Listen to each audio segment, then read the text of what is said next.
look, is Ben Simmons going to get traded? Let's just go there. Like, is Ben Simmons going to get traded this deadline?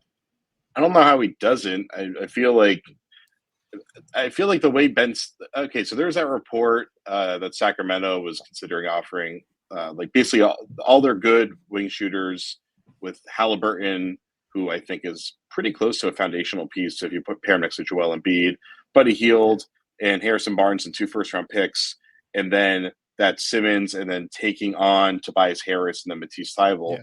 Yeah. And it sounded like the Sixers are the ones that weren't interested in that. And I mean, I love Matisse Thybulle, but I feel like that's overrating Ben Simmons, or maybe underrating Tyrese Halliburton, or maybe they just don't care about first-round picks right now. But like Simmons, it does, like we've established who he is at this point so significantly. We obviously know in Philadelphia there's just not a future there. So you can get a package even comparable to that. And I feel like there's a lot of potential packages out there between what Minnesota and Atlanta can do.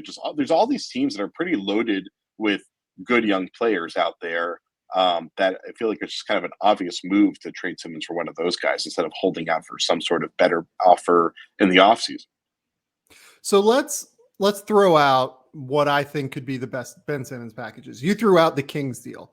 I think that's a really competitive offer. I was a little bit surprised with the fact that the Kings were willing to offer Tyrese Halliburton. I was a little bit surprised that there was the Shams report earlier this week that made it seem like De'Aaron Fox is the like central figure there that they want to keep. And they obviously threw into that story as well that they want to keep Tyrese Halliburton too, but it seemed more that De'Aaron was the central guy there. That's crazy to me. Like, Tyrese Halliburton is pretty darn close to as good as De'Aaron Fox right now, I think. And he's much cheaper and I think he's almost as good as Ben Simmons now, considering his pull-up game has improved so much. So I feel like I'd probably clearly rather have Tyrese Halliburton than Ben Simmons long term. I don't think I would, but we'll talk about that in a minute. Okay. So they have Buddy Hield, who'd be really helpful to just play as a same side shooter on the same side as Joel Embiid when he's posting and everything, because it'd be really hard to double. They essentially move in Harrison Barnes, who is playing better than Tobias Harris this year, at the very least. Like, let's, whether or not he's better than Tobias Harris is better than him over the grand stretch of their careers, right? Let's at least say Harrison Barnes has been better than Tobias Harris this year. He's on a cheaper contract.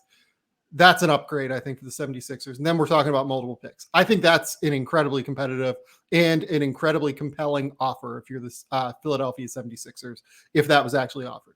For Minnesota, what do we think the offer is? Because that's what I've struggled to kind of put together. There's no way it's going to be Anthony Edwards. There's no way that you're throwing in Karl Anthony Towns just from like a fit perspective. I'm struggling to see what the competitive offer is there without one of those two, I guess. Yeah, I guess there's not really a good one. I feel like it's a lot of role players and picks, and it's a question of Philadelphia. I guess, you know what? Maybe that's lost a lot of its luster because Minnesota's climbing into the playoffs now. And so I would presume they're going to get better if they trade for Simmons, right? So maybe Minnesota's just out of the lottery permanently now, and they finally made that next step, because D'Lo in theory seems like a great fit next to Embiid, but I don't think D'Lo in theory has ever turned into D'Lo in actual practice. And then guys like Vanderbilt and McDaniels, it would be great to have those guys around. I don't know if Jalen Noel actually has like building value yet. He's been a fun player for them, but I'm still waiting to see how that pans out. But yeah, Minnesota probably doesn't really have that competitive of an offer because there's no way you would include Edwards or Towns. Yeah. The other team that I think does have the ability to create a really competitive offer is Atlanta, and I wrote about that this week. The offer I put on the table was John Collins, Bogdan Bogdanovic, Danilo Gallinari, Jalen Johnson, and 2 first-round picks for Simmons and Harris. And they can up that offer beyond that. I think that the Kings offer does beat if they're willing to include Tyrese Halliburton. I think the Kings offer beats that offer, but I think Atlanta has the upside to beat the Kings offer if they want, because they can include guys like DeAndre Hunter. They can actually include Kevin Huerter in that deal, because while his contract is poison pilled by nature of him having signed an extension, once you start working with trade numbers that are like you have to match $65 million or something like that. The 125 rule becomes very fungible in terms of you can throw Kevin Huerter into a deal, and even though he's counting for $3 million against your salary cap versus like I think it'd be like 12 million against the 76ers salary cap in this scenario, it actually can kind of work in terms of a deal structure. So I'm really intrigued by the idea of the Hawks, and I like the Hawks as a fit in general because I like the idea of Ben Simmons insulating Trae Young on defense in addition to being able to relieve some pressure on him in ball screens. Like you could run him in short rolls. And if you remember the Milwaukee series last year in the playoffs, what Milwaukee did was they essentially just blitzed Trae Young every time and got the ball out of his hands.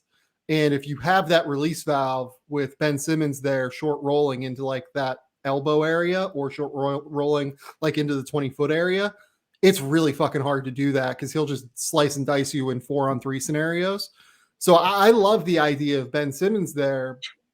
I don't know how aggressive they'll be necessarily doing that, especially now that they've reeled off like 3 straight wins, and maybe the Cam Reddish deal kind of, figured some things out in the locker room and they're okay. We'll see. Like, but what do you think of Atlanta there? I mean, I love the Simmons fit because of exactly what you're describing. It just allows Simmons to operate from the ball closer to the hoop and doesn't have to deal with teams sagging underneath them. And then it's also not just like a static post up. Like it's getting him the ball on the move where there's still energy in the play and allowing him to be that decision maker, which I was hoping John Collins would turn into that to a degree, but we just haven't seen that much of that component to his game. I love John Collins, but the passing, it just hasn't come yet. And he continues to improve every single year. So maybe it'll come at some point, but it's the one part of his game that's actually like kind of a significant flaw right now. I mean, shit, at least he's shooting 43% and is still really good in the hard roll, at least, and can really finish. So he definitely is a fascinating guy. And he's still only 24. So there's still a lot of runway there. Yeah, I do. I think he's so good. I'm a little conflicted on who are the other wings you want from Atlanta, because I would have assumed Huerter just because he's such a good off-ball player. I mean, he's only shooting, like 36% this year or something like that. So it's not like he's having a great shooting year. And DeAndre Hunter is shooting the ball well, but between his health and Atlanta really valuing him, it seems like it's pretty hard to imagine prying him away. But, it's Gallo's one of those guys that every time you think he's on his way out, then he just surprises you with a 30-point performance. And you're like, oh, yeah. He used to be a fringe all-star at one point. And I wonder if, like, Philadelphia wants to have one of those guys. Just have another one of those guys who just every once in a while can get you a huge game rather than someone who blends into the scenery really well. So, go ahead. Well, it's interesting because if I was Philly and I got Gallinari, I'd flip him again because that contract's actually pretty valuable. Like the name that I brought up was Eric Gordon. Like, could you move one of those first round picks in Gallinari for Eric Gordon then? And then you have Eric Gordon with all of these other pieces, with Bogdan, with if you go get Kevin Huerter, like if you can do something like that, like that's actually a really interesting roster then, I think, with Tyrese Maxey, with obviously Joel Embiid with the level he's at. Like, I'm kind of intrigued. Do you want to like have like chuckers around Maxey and Embiid? Because I mean, Gordon probably could control his gunnership a little bit if he's on Philadelphia, but I feel like he's one of those guys that's going to kind of like go into heater mode a few times a game, and that can be a little disruptive. I feel like those other guys aren't quite at that level. Yeah, that's a really good call. I mean, even Bogdan can get that way from time to time as well. Maxey can obviously get that way from time to time.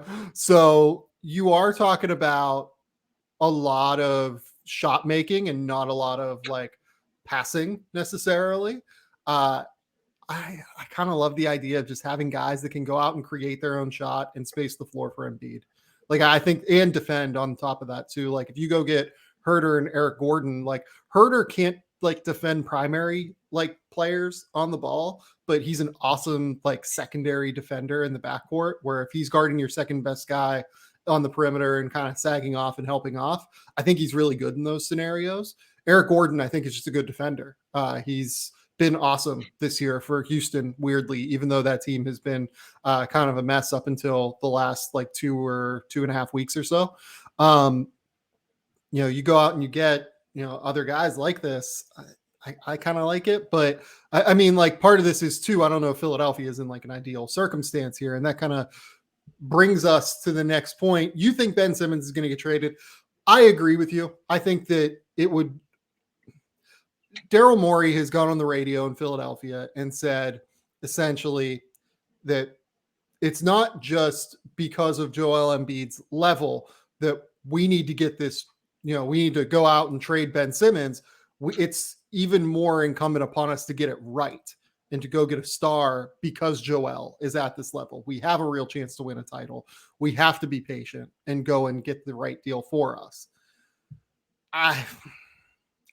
If it was any other superstar in the league, I would agree with Daryl. But given Joel Embiid's injury history and given his propensity to miss games and his propensity to his age as well, he's a little bit older than what people think. I think they got to go make a move.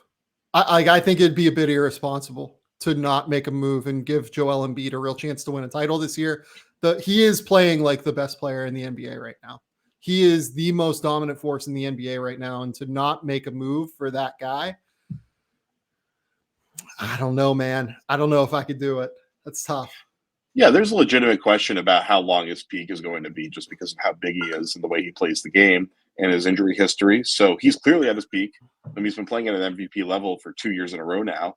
And I think, and the best part is that he wasn't quite playing at that level earlier in the year, and he's kind of found his footing and is absolutely destroying everybody now. So yeah. Philadelphia is that team that they scale dramatically once they actually make the Simmons trade from just outside of the competition area to they could be right at the top of the East, basically, if they're able to put not even just like bring another star, but just a lot of these packages just give them phenomenal depth that fits really well around them. I think that's what's so exciting about it is that the teams that really are in the mix to go for Simmons can actually give them like a good player to build next to Embiid and give them the depth that really fits around and kind of solves a lot of their issues. It's pretty rare that you have that. It's usually either you find like the great prospect or you just get a bunch of random young guys that will hopefully turn into something for you eventually.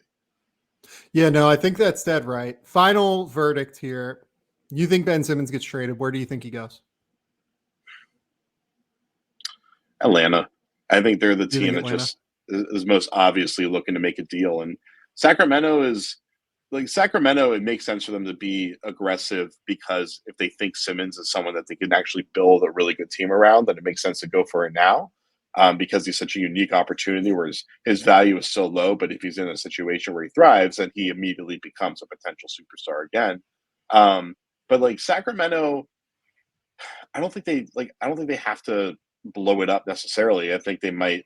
I think it's okay if they want to continue to just build around Fox and Halliburton and just kind of completely retool the rest of the roster around it. While Atlanta seems like Travis Schlenk is pretty mad at himself for continuing to do it the way he's done it. And it seems like they've been pretty obviously trying to make some sort of big move here. So they just seem like the team that's most motivated and most positioned to make this happen.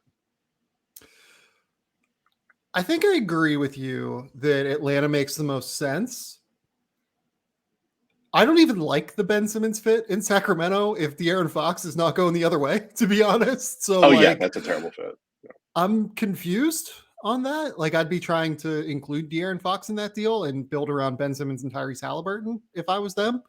But I don't know. Like I feel like if you're Philadelphia, the best offer we've talked about so far is still that Sacramento offer that we talked about from the jump. And that's a great deal for Philadelphia, I think. And I don't know. I think that's the best place to end it, though. I will say that I think if they offer that deal, Sacramento offers that deal that we just talked about, and that is there. And that's, I don't know if Atlanta beats that offer, I will say.